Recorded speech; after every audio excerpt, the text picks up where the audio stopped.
Assalamu alaikum wa rahmatullah. J'espère que vous allez bien et que vous passez de très très bons moments, Inch'Allah.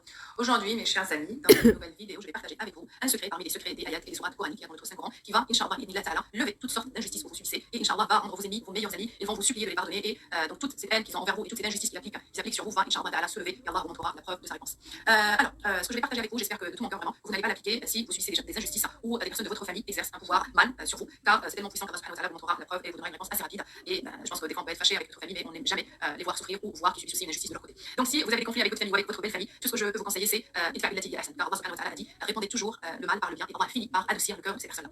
Avant de vous parler de ces secrets, je partage avec vous quelques astuces qui peuvent aider énormément d'entre vous, même si la plupart connaissent ces choses-là. Si vous avez par exemple, ce qui se répète assez souvent, c'est les conflits avec la belle famille. Et ma belle-mère, elle me déteste, elle me dit toujours des mots qui sont très blessants, ils ont fait de la sorcellerie, ils ont fait beaucoup de mal envers moi, envers mes enfants, etc. Ce que vous pouvez faire et qui fonctionne très très bien. Car je vais être franche avec vous, ce que je vais partager avec vous, même moi-même je l'ai vécu, des personnes de ma famille le vivent tous les jours. D'accord. Ce qui cause des conflits entre les belles familles, entre familles, c'est souvent quand on est en discussion, on va discuter de tout et n'importe quoi, on va aborder tous les sujets et chacun a envie de montrer qu'il a raison et qu'il sait mieux que l'autre. Forcément, ça va créer que les avis, ils vont se rentrer les gens rentrent dans le débat, les avis divergent et c'est là qui fait que telle personne va me donner des pics, va me dire des mots blessants, des fois ça finit avec les mains et des fois ça finit par couper les liens. Et Allah subhanahu wa ta'ala nous a recommandé vivement de ne pas couper les liens. Donc c'est la rahim est très très fortement recommandé, bien sûr quand il s'agit des personnes proches. Pour la belle famille, si tu es une femme ou un homme qui subit de l'injustice ou de la belle famille, ce que tu peux faire c'est essayer de les voir le moins souvent possible. Par exemple, limite tes visites, par exemple pour l'Aïd, les deux grandes fêtes, ou quand il y a par exemple une grande occasion. Ta belle famille peut continuer à venir te voir, soit pour voir le fils ou la fille, le mari ou la femme, et pendant qu'ils sont là, profitez pour aller rendre visite à votre propre famille, aller sortir avec vos amis, aller faire des dîners enfermez-vous dans la chambre, et petit à petit ils vont comprendre que votre présence ou leur présence dérange. Et quand ils vont demander pourquoi, vous pouvez à ce moment-là expliquer ce qui vous dérange. Et une chose aussi, vous savez, par exemple, si tu es une femme et que ta famille te cause beaucoup de tort et beaucoup d'injustice, tu n'es pas obligé d'aller avec ton mari chaque fois. Ton mari peut aller emmener les enfants parce que ça, c'est un droit, ça, c'est conseillé. Donc, ton mari, il faut absolument pas qu'il coupe les liens avec sa famille. Bien au contraire, toi-même, tu vas l'encourager à rendre visite à ses parents, à ses frères et sœurs, etc. Les enfants aussi, tu n'as pas le droit de les empêcher d'aller voir leurs grands-parents, leurs frères, tantes, oncles, etc. Mais même au niveau de la religion, rien ne t'oblige, d'accord, à aller régulièrement voir ta belle famille. Tu peux, comme je t'ai dit, te limiter à des visites officielles si jamais les visites chez eux finissent toujours par te laisser, te rendre malheureuse, et bien tu peux limiter les discussions. Tu demandes comment ils vont, tu leur rends visite et après tu quittes. Comme ça, tu fais le minimum syndical, comme on dit, ce qui est conseillé par notre religion. Et si tu ne peux pas, continue à faire ce que tu as à faire, mais ne rends jamais le mal par le mal et rends toujours le mal par le bien et demande à Allah subhanahu wa ta'ala d'adoucir leur cœur. Donc voilà, en ce qui concerne la famille, je vous conseille surtout pas d'appliquer cette invocation. Par contre, si vous avez des ennemis, de personnes que vous n'avez pas de relation de sang avec eux, eh bien vous pouvez utiliser sans aucun problème ces secrets ou bien ces invocations que je vais partager avec vous et je suis sûre et certaine, si vous les appliquez avec conscience et avec confiance en Allah subhanahu wa ta'ala, la réponse vous verrez, elle est juste comme l'éclair, va être immédiate. Alors, ce que je vais partager avec vous, vous allez pouvoir l'appliquer n'importe quel jour, d'accord, donc peu importe le jour. Par contre, il faut l'appliquer la nuit, car soit après minuit, soit une heure avant le fajr, car c'est le moment où les invocations sont exaucées et c'est le moment où Allah descend dans le bas monde. Et il dit, est-ce qu'il y a un demandeur de pardon, je lui pardonne, est-ce qu'il y a quelqu'un qui me demande quelque chose, je l'exauce, etc. Vous connaissez la ayat. Alors, vous allez faire vos ablutions, vous soyez propre du corps, de vos vêtements et vous allez vous parfumer avec un léger parfum, juste léger, du musc ou n'importe quel parfum que vous aimez, légèrement, juste pour, parce que voilà, les anges ils vont vous entourer, d'accord. Vous vous mettez entre les mains d'Allah, il faut toujours que vous soyez propre, bien présentable et que vous dégagez une bonne odeur. Et d'ailleurs, c'est aussi valable pour toutes les prières. Alors, vous allez venir tout simplement réciter la prière ou faire la prière sur le prophète, soit la formule ibrahimique ou la formule toute simple. Vous allez répéter ça 19 fois, d'accord. Ensuite, pour vous faire une protection, donc tahsil, vous allez réciter Ayat al-Kursi 21 fois, d'accord. Ensuite, vous allez faire l'istighfar 100 fois. Et à nouveau, vous allez faire la prière sur le prophète 313 fois. C'est lent, je sais, mais ça vaut le coup. Et ce que vous allez faire une seule fois. Donc, prière sur le prophète à nouveau 313 fois.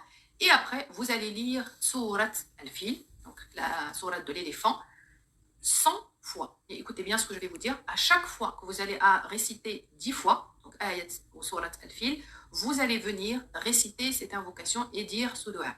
Alors, soit vous le dites en arabe, pour les personnes qui savent prononcer l'arabe, qui comprennent surtout l'arabe, soit en français avec votre formule, d'accord, et avec votre propre vocabulaire ou dans la langue que vous parlez. Je vais vous traduire ce que veut dire la dua ou l'invocation. Donc, pour les personnes qui parlent l'arabe et qui comprennent l'arabe, vous allez dire As'aluka, ya Allah, an tusakhira junudaka wa malaikatika برد الظلم عني والمرسلات السلطة علي إلى من أرسلها وأرني برهان الإجابة. Donc, ce qui veut dire en français, je te demande, ya Allah, de mettre à ma disposition tes soldats et tes anges afin de renvoyer et de lever l'injustice sur moi, de renvoyer tout ça à la personne qui me l'a envoyé et montre-moi la preuve de la réponse ou de ta réponse. En gros, demandez à Allah subhanahu wa ta'ala de mettre à votre disposition des soldats et ses anges afin de renvoyer et lever l'injustice que la personne exerce sur vous et lui renvoyer le tout vers lui et demander à Allah de vous montrer la preuve de sa réponse très rapidement. Donc voilà, vous répétez cette invocation à chaque fois que vous allez réciter 10 fois Surat al-Fil. Donc vous faites les 10 premières fois, vous dites ce dua, quand vous arrivez à 20 fois, vous dites ce dua, ainsi de suite jusqu'à 100 fois. Donc en gros, vous répétez cette invocation 10 fois. D'accord. Vous terminez et quand vous terminez, vous fermez les yeux et vous sentez le pouvoir d'Allah subhanahu wa ta'ala et sa réponse comme si c'était fait. Vous allez visualiser que cette personne est devenue parmi vos meilleurs amis et qu'il a arrêté complètement d'exercer aucun mal et aucun pouvoir dans lequel il y a une autorité sur vous, une injustice sur vous, et que Allah subhanahu wa ta'ala, tout ce que vous avez subi, lui arrive et se renvoie sur elle. Mes chers amis, c'était ce que j'avais à partager avec vous. J'espère que vous allez pouvoir l'appliquer le plus rapidement possible pour qu'Allah subhanahu wa ta'ala vous délivre et vous soulage de tout le mal que les autres personnes vous font subir ou exercent sur vous. Et faites toujours confiance à Allah. Après chaque difficulté, il y a toujours une facilité. Je vous remercie d'avoir pris de votre temps pour me suivre et regarder cette vidéo. Prenez bien soin de vous et je vous dis Assalamu alaikum wa rahmatullah.